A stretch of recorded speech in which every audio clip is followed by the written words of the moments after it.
재구매 압도적 판매 남지연 알부민 더 진하게 더 고함량으로 25,500mg에서 31,040mg으로 알부민 복합물 제가 직접 배합했습니다.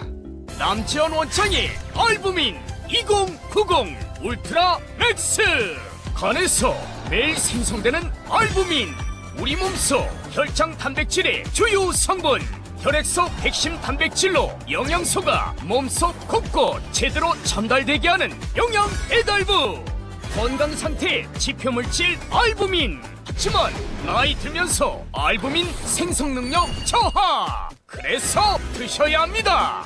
100% 덴마크산 알부민 함량 폭탄 31,040mg 알부민 특성을 고려 특허 6종이 집약된 특허 조성물 3종을 더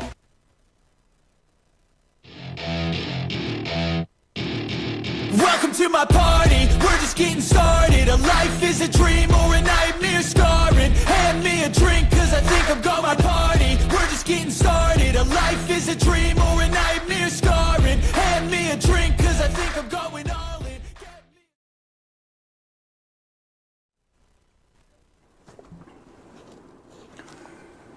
여러분 안녕하십니까. 송국근 현장 정치 모처럼 찾아뵙습니다. 그동안 제 개인 방송 일정도 있고 해서 인사를 드리지 못하다가 오늘 다시 찾아뵙게 됐습니다. 마침 오늘 또 아주 반가운 소식이 들려왔죠. 한덕수 국무총리에 대한 헌재의 탄핵 선고가 나왔는데 예상대로 기각입니다. 그런데 이 기각 이 자체도 중요하지만은 모두의 관심은 윤석열 대통령에 대한 이 탄핵 선고에 어떤 영향을 미칠 것인지 또 오늘 한덕수 총리의 선고문을 보면은 일종의 윤석열 대통령 선고의 예고편이 될 것이다. 이런 이야기들이 많았는데 이 시간에는 그 부분을 집중적으로 분석을 하도록 하겠습니다. 오늘도 이전처럼 진행 상황은 일부에서 지면 신청 분석을 해드리는데 일단 뭐 종이 신문이 아니고 지금 계속 새로운 뉴스가 나오는 아시아투데이 인터넷판을 중심으로 지면 신청 분석을 하겠습니다. 그리고 2부에서는 이슈 집중 해부를 하는데 일단 한덕수 총리에 대한 선고에 대해서 표 분석을 한번 해보면은 윤석열 대통령에 대한 선고의 어떤 방향으로 좀 갈지 읽을 수가 있겠죠. 자, 표 분석을 한번 해보도록 하고 윤석열 대통령이 지금까지는 인용이냐 기각이냐 이 두 가지 옵션이 있었죠. 그래서 뭐 4대4 인용파사 기각파사 4대4 이런 이야기를 했는데 자 새로운 옵션이 하나 등장을 했습니다. 뭐냐면은 바로 각하죠. 각하 인용인지 기각인지 판단을 하지 않는 이 각하가 갖는 중요성 그리고 또 각하가 됐을 때 인용이 기각이 됐을 때 일단 직무에 복귀하는 건 똑같습니다. 윤석열 대통령 직무에 복귀하는 건 똑같은데 이 상황에서 어떤 차이점이 있는지 상당히 큰 차이점이 하나 있습니다. 그 부분도 짚어보도록 하고 마지막에는 지금 가장 멘붕이 온 사람은 아무래도 이재명이죠. 이재명 본인의 선고 앞에 현재의 윤석열 대통령에 대한 결정이 나와야지 본인이 거기서 이제 살아남을 수 있는 방법이 생긴다고 생각을 했는데 그게 좌절됐습니다. 선거법 2심 모레입니다. 이제 모레 놓으면은 좌파에서부터 손절이 되는 그런 수순으로 갈 수밖에 없다. 그렇게 보입니다. 일단 오늘의 지면 신청 분석부터 시작을 하겠습니다. 당연히 지금 이 소식이 모든 언론의 주요 기사로 떠 있습니다. 헌법재판소 한덕수 총리 탄핵 소추를 기각을 했다. 기각 5 인용 1 각하 2 기각 5 인용 1 각하 2 이 각하 부분에 좀 관심을 갖고 이렇게 좀 보실 필요가 있습니다. 각하 부분에 왜 그런지 잠시 후에 제가 설명을 드리겠습니다. 일단 오늘 현재 결정이 10시 조금 넘어서 나왔죠. 한덕수 총리에 대한 탄핵안은 오늘 기각을 했습니다. 기각을 했고 8명의 재판관들은 각각 기각 5명, 인용 1명, 각각 2명. 그러니까 인용이 되려면은 무조건 6명이 돼야 되죠. 지금 8인 체제든 9인 체제든 인용이 되려면 6명이 돼야 되는데 인용은 단 1명 나왔습니다. 단 1명. 이 5가지 탄핵소추안 내용을 물론 변론은 한 번밖에 하지 않았죠. 한덕수 총리에 대해서 변론은 한 번 90분 하고 말았는데 그 변론을 한 것을 가지고 이제 평의를 했는데 그 평의 결과가 1명은 인용을 해야 된다. 그러니까 파면을 해야 된다. 한덕수 총리를. 그리고 5명은 아니다. 직무 복귀를 해야 된다. 기각. 그렇게 하고 또 나머지 2명이 각하 이렇게 의견이 갈렸습니다. 어떤 사람들이 이렇게 했는지를 먼저 설명을 드리면은 좀 윤석열 대통령 탄핵 선고에서도 이런 상황이 좀 벌어지지 않을까 또 생각이 드는데 일단 혼자 유일하게 나 홀로 인용을 한 사람은 바로 정계선입니다. 정계선. 그 서부지방법원장을 했던 정계선이고 각하 2명, 그러니까 이것을 인용이든 기각이든 판단하면 안 된다고 한 각하 2명은 정형식, 조한창 재판관이죠. 정형식 재판관은 지금 그 윤석열 대통령 심리의 평의의 주심을 맡고 있습니다. 그래서 정형식 재판관의 움직임이 상당히 예의주시하셔야 되는 상황인데, 우파의 가치를 지키는 정형식, 조한창 두 재판관은 아예 각하를 해야 된다. 여기에는 여러 가지 뜻이 숨어 있습니다.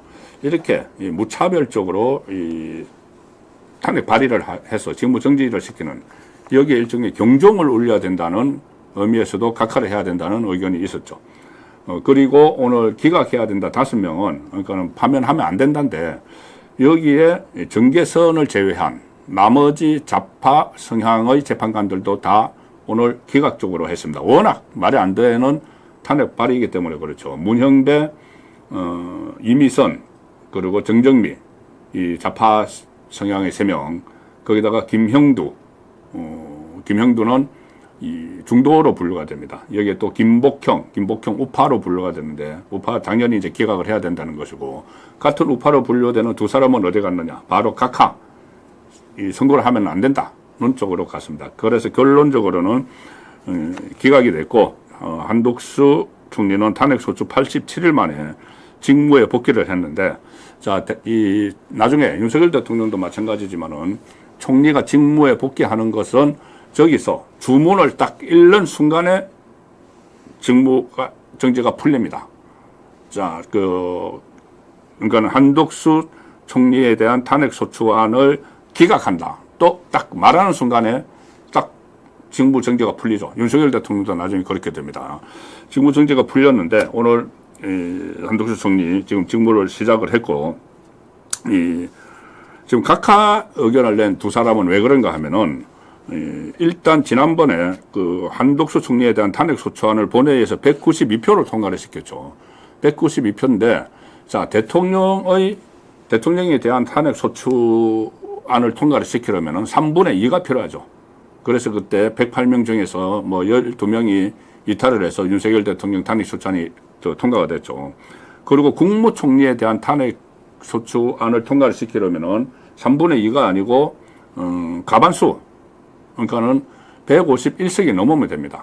그런데 한덕수는 192표를 찬성을 했죠. 그러니까 대통령 기준으로 하면은 이게 통과가 안 돼야 되는 겁니다. 그리고, 국무총리 기준으로 하면 통과가 되는 거죠. 그런데 한덕수 총리에 대한 탄핵소추 이유를 보면은 3개는 국무총리 시절에 했던 행위, 나머지 2개는 대통령 권한 대행으로서 했던 행위입니다. 그 대통령 권한 대행으로서 했던 행위에 대해서는 이 3분의 2가 필요하다는 이야기죠. 그리고 헌법재판소법 주석서에도 보면은 그 주석서에도 이 대행을 어떤 대행을 맡고 있는지에 따라서 이 의결 종족수가 성립이 돼야 된다고 분명히 하고 있는데 지금 이것을 그렇지 않고 192표 가지고 통과를 시킨 점, 이것이 오늘 그 쟁점 중에 하나였습니다. 어쨌든 이 192표를 통과를 시켰고 민주당에 내세운 한 총리 탄핵 사유는 이 윤석열 대통령 소위 말하는 내란 행위에 대한 공모 묵인 방조, 이것이 이제 국무총리 때 했다는 것이죠. 국무회의를 소집을 하면서 국회가 추천한 헌법재판관 후보자 3명의 임명 거부, 이런 부분, 임명 거부는 또 대통령 권한 대행으로서 했던 것이고, 그러니까 석혀 있으면은 대통령 권한 대행으로서 했던 것에 대해서는 3분의 2가 필요한 것이 맞죠. 그런데 그것을 인정을 하지 않았습니다. 그래서 전체적으로 보면 물론 2명이 그것 때문에 각하를 해야 된다고 강조를 했지만은 전체 결론은 각하가 아니고 기각이죠. 그게 왜 그러냐면은 만약에 각하 결론이 나오면 엄청난 혼란이 일어납니다.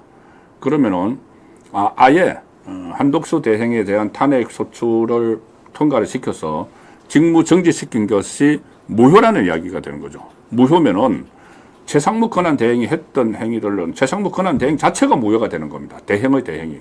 그러면 최상무 권한 대행이 임명을 했던 헌법재판관 2명이 있죠. 정계선하고 조한창. 그러면 그 2명의 헌법재판관 자격, 지위도 논란의 소지가 되죠. 자격 없는 사람이 임명을 했으니까는. 그러면 그 2명이 지금 윤석열 대통령의 이 심리에 참여를 하고 있는데 만약에 그것이 무효라고 하면은 대혼란이 일어나는 거죠. 심리를 할 수가 없는 거죠. 선거를 할 수가 없는 겁니다. 윤석열 대통령 대해서도. 그래서 헌재는 오늘 각하를 하지 않았다. 원래 각하를 할 가능성도 있었는데 각하를 하면은 대혼란이 일어나기 때문에 2명의 소수 의견이 각하라는 것을 적시를 하고 기각을 한 그런 상황으로 보시면 되겠습니다.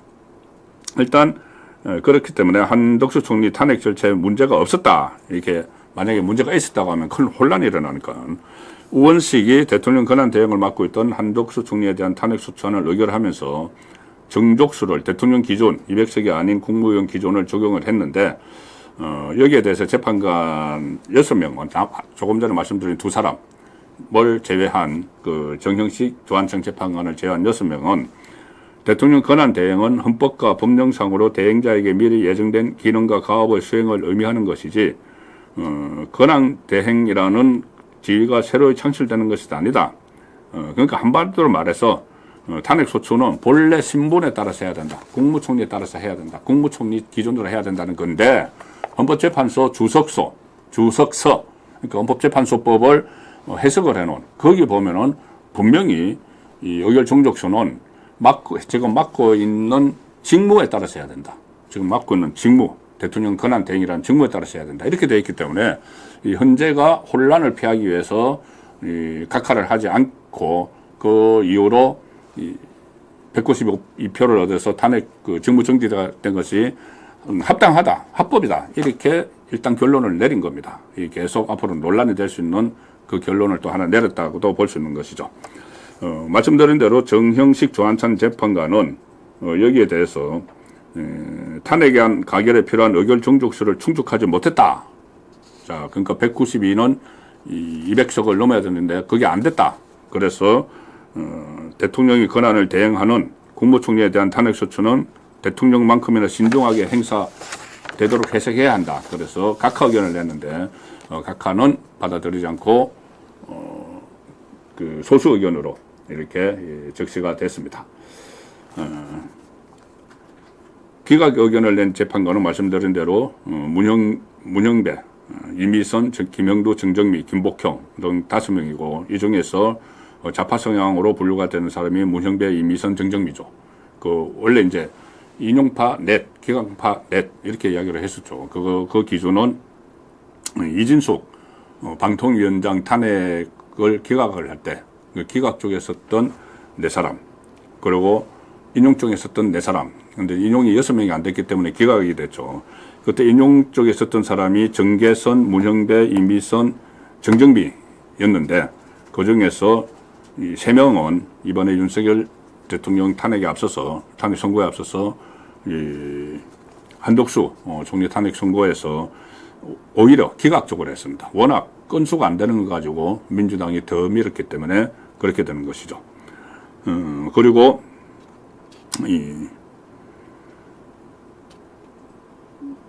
이 헌법재판관 후보자 임명하지 않은 행위는 기각 의견을 낸 재판관들 사이에서도 서로 이제 의견이 갈리는 그런 상황이었고 전체적으로는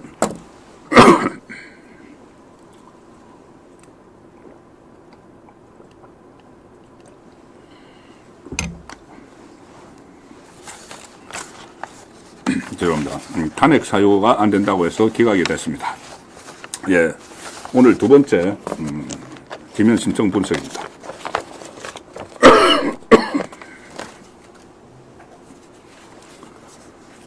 이제 한덕수 대행이 바로 업무에 복귀를 했죠. 나중에 윤석열 대통령도 기각이든 각하든 헌법재판소에서 딱 그 주문이 낭독되는 순간에 복귀를 하게 됩니다. 오늘 한덕수 총리도 이 총리 공간에서 이 현재 결정이 나오기 전까지는 총리 공간에서 대기를 했습니다. 그리고 TV를 시청하고 있다가 바로 이제 이 기각 결정이 나오고 나서 총리실로 출근을 했죠.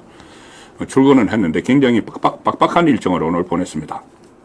10시 조금 넘어서 이 직무 복귀가 결정이 됐는데 바로 중앙재난안전본부 상황실로 달려갔습니다. 중앙재난안전본부 지금 전국에 동시다발적으로 산불이 나서 상당히 피해가 큰 상황이죠. 이렇게 피해가 큰데도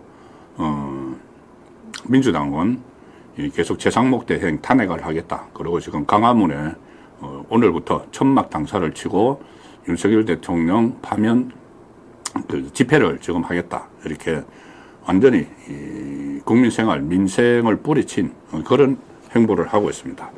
그런데 일단 한덕수 대행은 복귀를 했고 그 다음에 굉장히 오늘 바쁘게 지금 보냈습니다. 지금도 그런데 10시 45분에 중앙재난상황실을 방문했고 11시에 안보 치안 관련 긴급 지시를 내렸고 11시 10분에 경제부총리, 그러니까 최상목 부총리는 이제 경제부총리로 돌아갔습니다. 그래서 이제 티타임을 하면서 일종의 이제 업무를 인수인계 받았겠죠. 대행 업무를, 대통령 대행 업무를.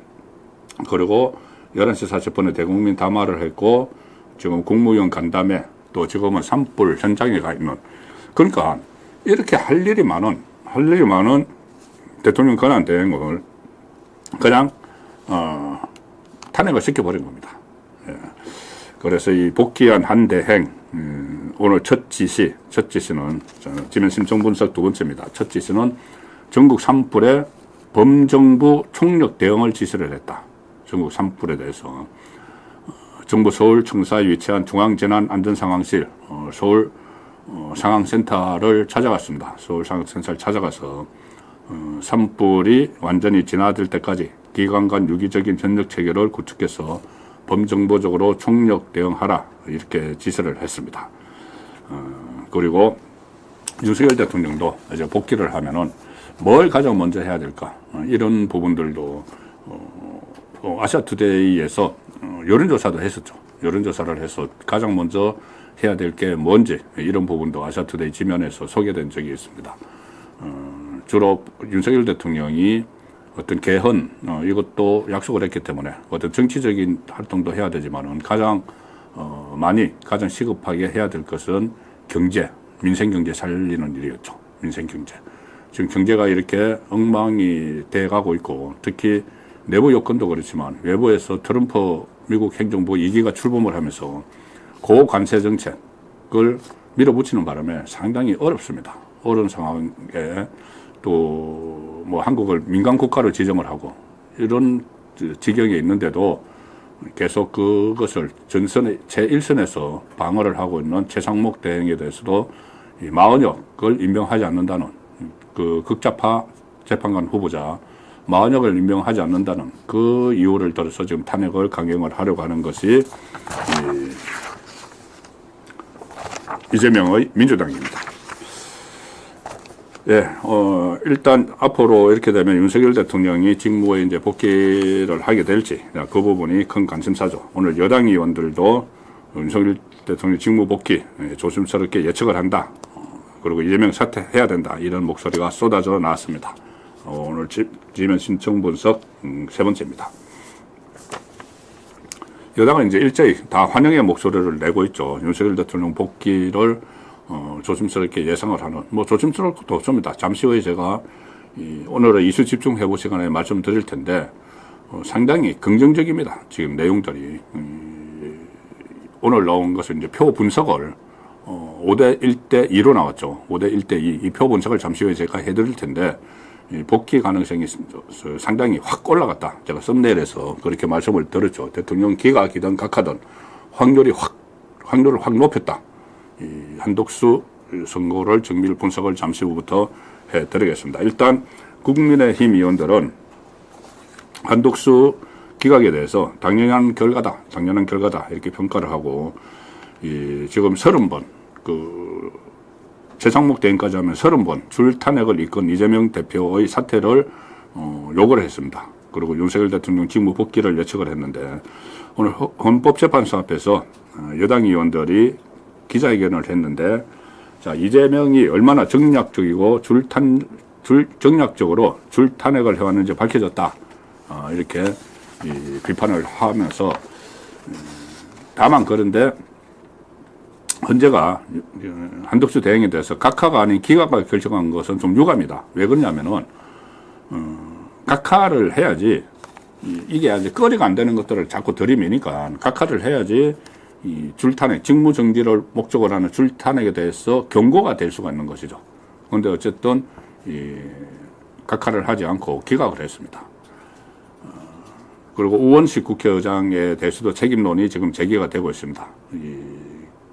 민주당에 동조해서 줄탄핵 공범이 되는 상황, 그런 상황들도 오늘 비판을 받고 있는데 어쨌든 지금 가장 중요한 것은 윤석열 대통령의 탄핵 선고. 지금 이러면 28일 이번 주 금요일. 근데 그것도 더 늦춰질 가능성이 상당히 이제 높아졌다고 저는 봅니다.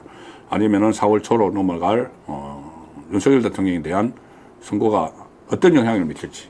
오늘 한덕수 총리 이 기각 결정이 윤석열 대통령 선거에 어떤 영향을 미칠지 그 부분도 초미의 관심사가 될 수밖에 없는데 자 잠시 후 2부 이슈 집중 해부 시간에 그 문제는 집중적으로 분석을 해드리도록 하겠습니다. 2부에 넘어가기 전에 아시아투데이 TV에서 보내드리는 광고 하나 전해드리도록 하겠습니다. 알부민이네요. 새롭게 리뉴얼된 알부민 2090 울트라 맥스. 알부민은 간에서 만들어지는 혈관 단백질 성분이고 간과 심장 컨디션 개선이나 피로 회복과 신체 기능 강화에 도움이 된다. 그래서 아투TV 구독자분들을 위한 단독 특가 이벤트도 준비가 됐습니다. 2박스 구매하시면 1박스 더 드리는 파격적인 이벤트를 진행한다고 합니다. 아래 전화로 전화하셔서 주문해 드시고 겨울철 건강관리, 겨울철이 아니죠. 이제 겨울 지났죠. 자, 봄철 건강관리 잘 하시기 바랍니다. 예, 오늘 지금부터 제가 말씀드리고자 하는 내용 본격적으로 설명드리겠습니다. 이슈 집중 해부. 첫 번째는 한덕수 선거표 분석을 해보겠습니다. 자, 각하의 새로운 옵션이 떴다. 각하의 새로운 옵션이 떴답니다. 무슨 말씀이냐 하면은 이게 상당히 의미가 지금 있습니다. 의미 있는 결론이 나왔는데 제가 말씀드린 대로 지금 30번째 탄핵안을 발의를 했죠. 그 윤석열 정부 들어서 1948년에 정부가 수립된 이후에 공직자에 대한 탄핵안이 발의가 된 것이 다 합하면 21번입니다. 윤석열 대통령 출범하기 전에 21번 발의가 됐습니다. 거의 한 70년 넘는 동안 21번 발의가 됐는데 윤석열 대통령 들어서 3년 동안 30번째 발의가 됐습니다. 30번째. 그러면은 이 탄핵을 발의를 해서 이제 그 소추안을 통과를 시키면은 그 시간부터 헌재에 넘어가서 직무정지가 되죠. 자, 그래서 발의는 30번 했지만은 지금 실제로 통과시켜서 헌재에 넘겨서 직무정지시킨 것은 13건이었습니다. 13건. 그 중에서 오늘까지 9건이 헌재에서 처리가 됐죠. 자, 9건. 전부 기각입니다. 기각. 그래서 민주당은 탄핵 발의를 해서 현재 구전 9패를 당하고 있죠. 그런데 이제 오늘로 이제 구전 9패가 됐는데 9번 기각 결정 중에서 7번은 전부 다 만장일치입니다. 헌법재판관이 9명일 때는 9대0, 지금 8명일 때 8대0. 한독수도 오늘은 그 8대0은 아니었죠. 5대 1대 2 나왔는데 그 전에 한독수 이전에 8번이 있었지 않습니까? 8번의 그 기각이 있었는데 6번이 만장일치입니다. 6번 만장일치. 지금 기억나시는 것만 제가 말씀드리면은 이상민 행안부 장관 그때 헬로윈 사태와 관련해서 이 탄핵안이 처리가 돼서 직무 정지가 돼서 한 6개월 만에 복귀했죠. 그때 만장일치. 그 다음에 이정섭 대전고검검사. 원래는 이재명의 수사를 지휘하던 수원지검 차장이었는데 거기 또 직무 정지를 시켰죠. 그런데 만장일치 기각. 그리고 얼마 전에 이진숙, 이거 이진숙 만장일치 아니니까 만장일치만 먼저 말씀드리면은 이상민, 이정섭에 이어서 최재해 감사원장 8대0 만장일치, 이창수 서울중앙지검장 8대0 만장일치, 조상훈 서울중앙지검 4차장 8대0 만장일치, 최재훈 서울중앙지검 부장검사 8대0 만장일치. 자, 만장일치고 이게 다 이제 기각으로 만장일치라는 겁니다. 오늘까지 9번 다 기각되는데 이제 그 전에 6번이 이제 만장일치로 기각이 된 겁니다. 그리고 2번이 일종의 표결에 들어간 게 2번 있었죠. 하나는 안동환 부산지검 2차장 검사가 이 4대5 인용이 4 기각이 5 인용은 6대까지 이제 파면이 되는 겁니다. 그래서 기각. 그 다음에 이진숙 방송통신위원장 그때 4대4였죠. 4대4에서 인용이 6명 안 돼서 기각. 그러니까 지금 한독수 대행 전에 8번의 전부 다 기각됐는데 인용은 단 하나도 없습니다. 그러니까 그 이재명이 오늘까지 구정구패한 거죠. 없었는데 자세히 잘 보시면은 기각으로 만장일치 8대0이나 9대0 되든지 아니면은 기각하고 인용이 갈렸죠. 안동환 검사 때는 인용사 기각호 갈렸죠. 이진숙 방통위원장 때는 인용사 기각사 갈렸죠. 그것이 인용파 기각파 이렇게 이야기하지 않습니까? 각하가 하나도 없죠. 그동안. 한독수 대행 전에 각하가 하나도 없습니다. 8번의 선거 중에서 각하 의견을 낸 사람이 한 사람도 없다는 이야기죠. 그런데 지금 처음으로 한독수 대행에 대해서 각하가 2사람이 의견을 냈습니다. 이게 어떤 의미가 있는가 하면은, 자, 윤석열 대통령에 대한 선거도 그동안 전부 다 인용 아니면 기각. 그래서 심지어 8대0 인용을 시도를 하고 있다. 그런 이야기가 있었고, 아니다.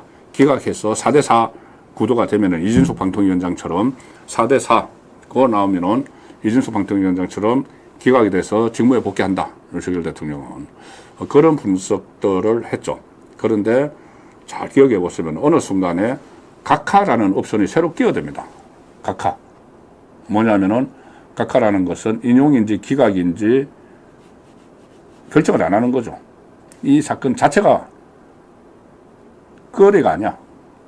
현재에서 다툴 거리가 아니야. 이렇게 되는 겁니다. 각하라는 것은 판단을 안 하겠다는 거죠. 판단을 하지 못한다는 거죠. 왜 그런가 하면은 가장 중요한 게 기각을 하든 인용을 하든 결정을 하려면 충분히 변론도 하고 절차적 정당성을 갖춰야 되죠. 절차적 정당성. 변론도 충분히 해야 되고 평의도 충분히 해야 되고 반론권도 보장을 해야 되고 방어권 보장을 해야 되고 하죠. 그게 이제 절차적 정당성입니다. 절차적 정당성인데 그동안 절차적 정당성을 갖추지 못했다. 헌재가 그 이야기가 굉장히 많았습니다. 가령 윤석열 대통령에 대한 변론을 11번 했죠. 박근혜 대통령 때 17번 했습니다. 그리고 윤석열 대통령이 직접 현재 출석을 했는데 발언권을 제한을 했죠. 3분만 더 발언하자고 하는데 문영배가 안 됩니다. 돌아가십시오. 현직 대통령에게 3분조차도 발언권을 더 주지 않았습니다. 그리고 정인신문 시간을 딱 90분 맞춰가지고 초석에까지 갖다 놨죠. 그래서 졸속을 했다. 그 변론이 11번 끝나고 나서 새로운 변수들이 막 등장을 했습니다. 변론에서 제기되지 않았던 크게 보면 두 가지죠.